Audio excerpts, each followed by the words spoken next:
여러분 안녕하십니까? 제주 9시 뉴스입니다. 최근 법원이 개시를 결정한 4.3 특별재심에 대해 검찰이 이 결정을 취소하라며 돌연 항고했습니다.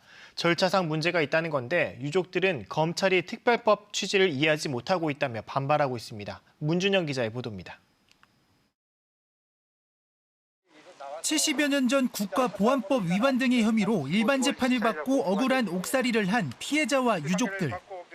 이들 4.3 희생자 14명은 최근 법원으로부터 재심 개시 결정을 받고 특별재심을 기다리고 있습니다. 그런데 어제 제주지방검찰청이 재판부의 재심 개시 결정을 취소하라며 항고한 것이 확인됐습니다. 앞선 4.3 재심 사건과 달리 재판부가 양측의 의견을 청취하지 않았고 희생자 심사 자료도 없는 상태에서 재심을 결정했다는 이유였습니다.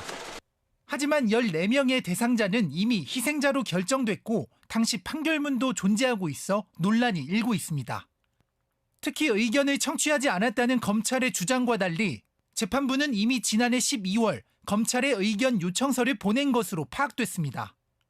오히려 검찰이 3개월 동안 아무런 의견을 내지 않았던 겁니다.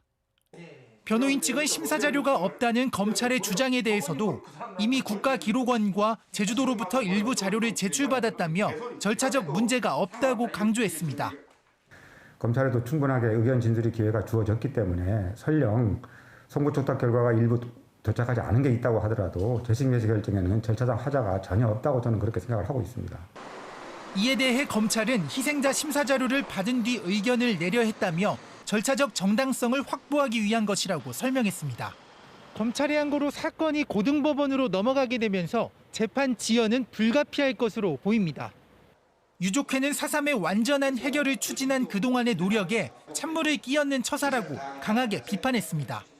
유족들 입장에서는 이건 아니라고 봅니다. 이분들이 더 나이 들기 전에 명예를 회복해드리는 게 당연한데 하루하루가 급한데.